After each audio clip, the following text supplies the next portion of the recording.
Hey you guys, I'm excited to film this video because I am 34 weeks pregnant and I thought it was time to start talking about stuff like my birth plan. Both my kids, Leon and Lucy, were born at 38 weeks. So I'm giving myself 4 weeks. Obviously the baby could totally go over, every child's different, but I do want to be prepared in the next 4 weeks. And it's just kind of crazy that this is actually happening again for the third time. I thought I would just answer some questions on the home birth situation. My game plan with my birth is to have a home birth, and obviously that's best case scenario. If I have to be transferred or something like that, we'll kind of get into those questions. But I asked you guys, what are your questions about home birth? What are your questions about my birth plan on Instagram? And I got like over 100 questions. So I'm going to end up answering the ones that I can here, and then the ones that I can't answer or don't have time to answer, I will answer those on my Instagram stories and save them as a highlight. So I will link my Instagram down below. So we'll start off with this question because it's really easy. Did you have a home birth with your other two? And yes, I did. I was blessed to have a great home birthing experience with my other two kids. Any accidents during your previous births? So no, I have an incredible midwife. I do think that just whoever's providing your healthcare, whether it's at the hospital or in your home, it's so important that you have someone you can trust when it comes to decision making. And I was blessed to have 2 very smooth labors, which I'm very grateful for. What is the game plan if something goes wrong? Well, this is actually why I picked my midwife, you guys. I picked my midwife because there are friends that I have known where their midwife did not make the call early enough to transfer them to the hospital, and as a result they had very traumatic bleeding afterwards, or they had a stressful situation with the baby where the baby was really stressed, or they had to have a C-section because of a bad call from the midwife. So I think we see this in hospitals too, but I think it's even more important when you're having a home birth to really trust that your midwife is going to transfer you soon and early. So I found my midwife, Jeanette, from the Bend Birth Center here in Bend. I would highly suggest her. I found her through recommendation from quite a few friends, and the 2 friends that did not like her didn't like that she transferred them early. They thought that they could have had it at home, and she made the call to transfer them to the hospital. And that was actually something that made me want to go with her, because I was like, at the slightest sign of something going wrong, I am grateful for modern medicine and I want to be able to use it. What are your thoughts on how you feel right now about possibly having to transfer to the hospital for birth? I'd obviously not like to do that because I do feel very comfortable in my home. I just think, yeah, it's a big blessing to be able to like go into labor here, have the baby here, wake up here. There's just a lot less hassle.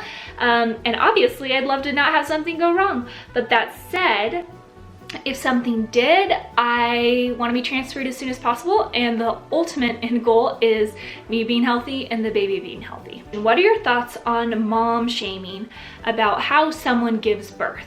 I think that's the dumbest thing ever when people mom shame any form of labor or delivery. Like, what you want in the end is a healthy mommy and a healthy baby, and however the mother feels comfortable getting that baby out, I think is a good thing. There's already enough pain in labor, okay? And there's like enough things that could go wrong. And so you want to be in an environment that's comfortable. You want to make decisions that are making your brain more at ease. So for instance, for some people that's being in a hospital, for me, I have gone to the hospital maybe like twice in my life, and so I'm very uncomfortable in a hospital situation where I'm very comfortable at home. Sometimes we have to do things that do make us uncomfortable, and I'm more than willing to do those things to have a healthy baby, but I just don't think there's any point in shaming a mother who's doing her best to bring a child into the world.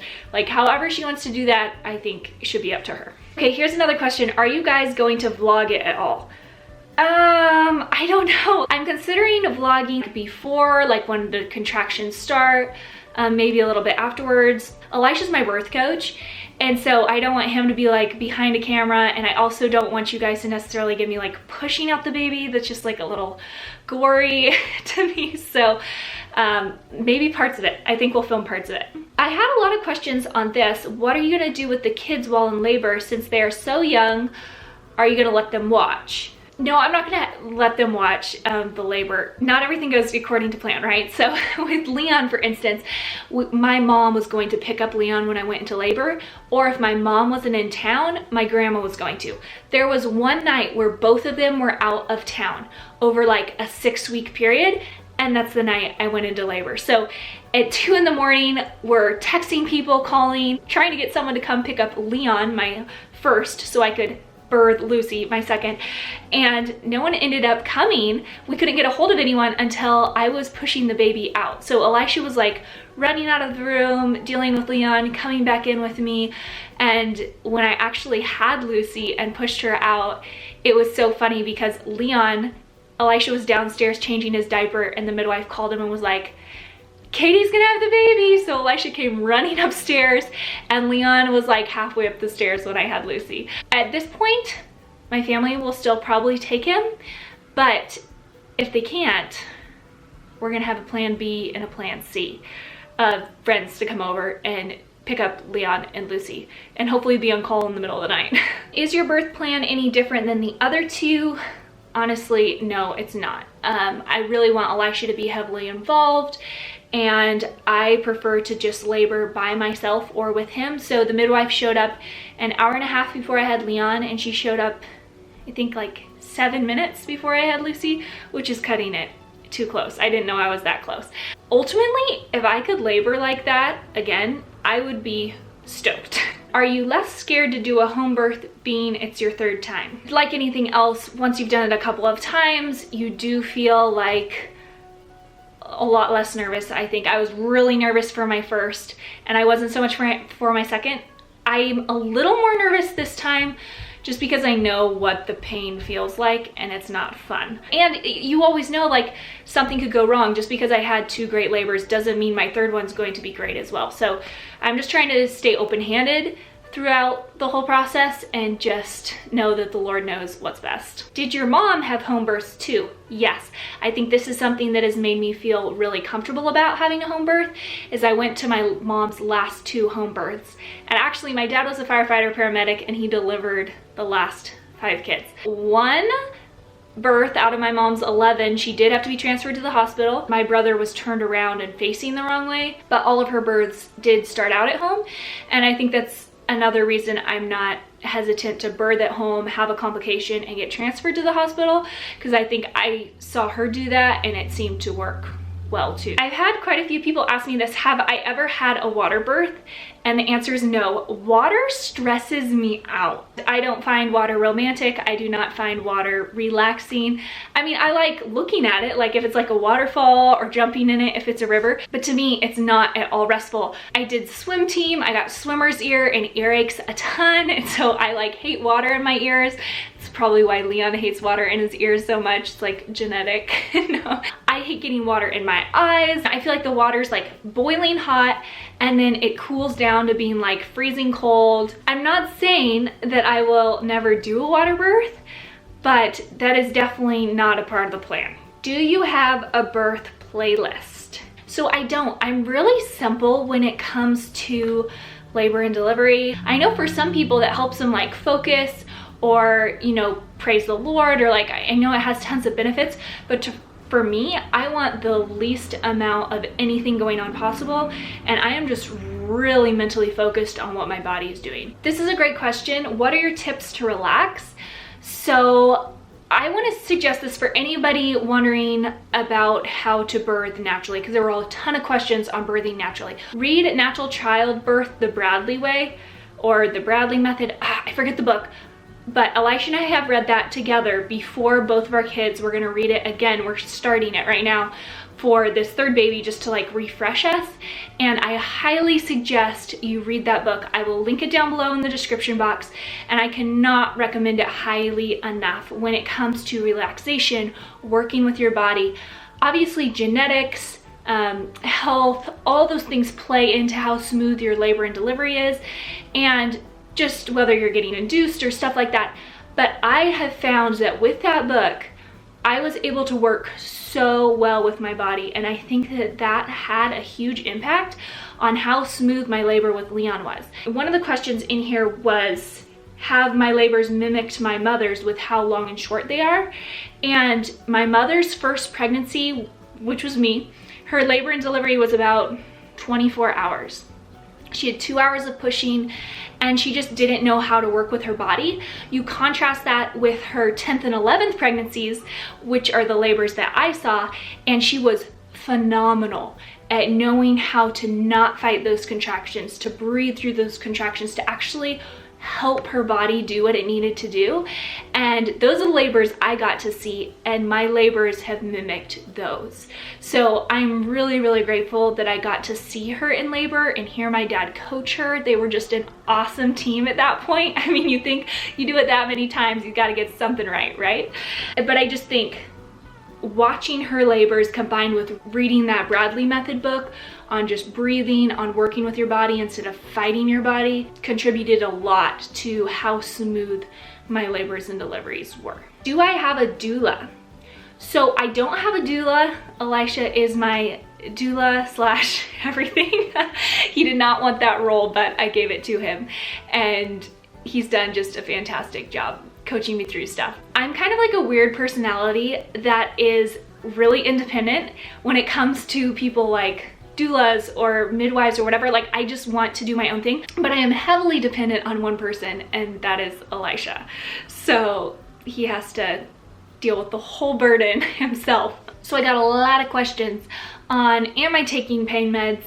Or if not, what are some ways to manage pain naturally?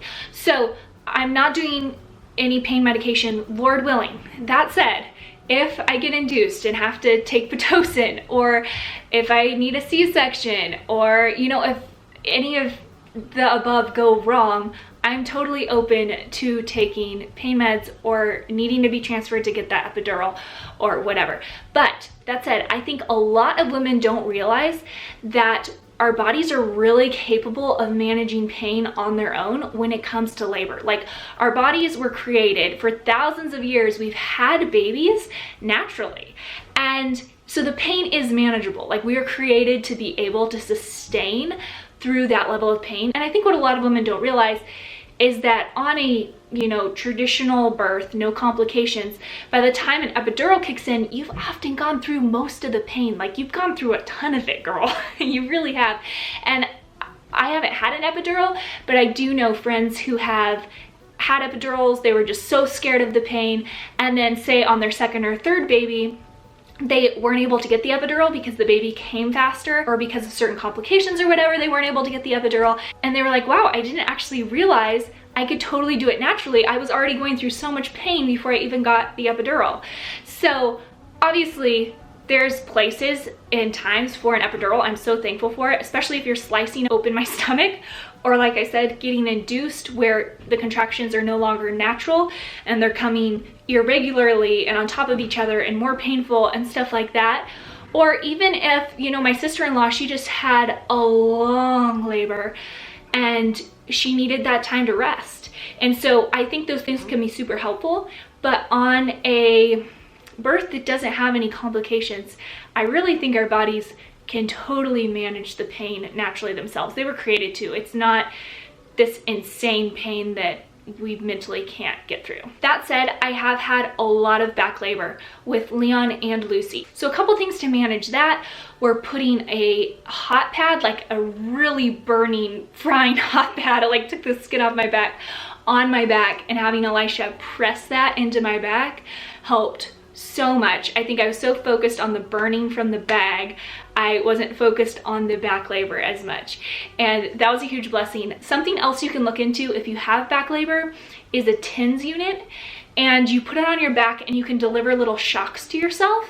Again, it just kind of detaches your brain from the actual back labor, and you're able to focus on the little shocks instead, and you can increase those or decrease those in intensity. So I haven't used that. My friend did, and she said it helped a ton. I think aside from that, just knowing how to work with your body instead of fighting it, because if I would like scream or cry or, you know, get distracted and not focus on working with the contraction, my body would fight the contraction. So the contraction would happen, I would like brace myself, fight against it. the baby wouldn't move anywhere, so the contraction was basically useless, and it was way more painful. I felt like my stomach would just like tie up in knots. Whereas when I would breathe through those contractions and really focus on push the baby down, I could like feel the baby drop. I would feel that contraction work. And again, when you aren't fighting your body and you're working with it, I think it just makes it a lot less painful. Do you wait to take the baby to the doctor? How does getting the baby checked out work?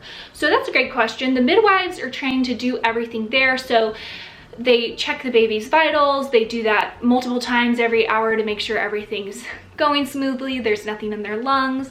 They can deliver shots right there if you want them to deliver shots. I'm doing oral vitamin K this time, but they did do a shot with vitamin K for Leon and Lucy. So they basically take care of everything there, and then they come the next day, again, check the baby's vitals, make sure everything's going good. And my midwives come again at 2 weeks, I think. Maybe 1 week and then 2 weeks.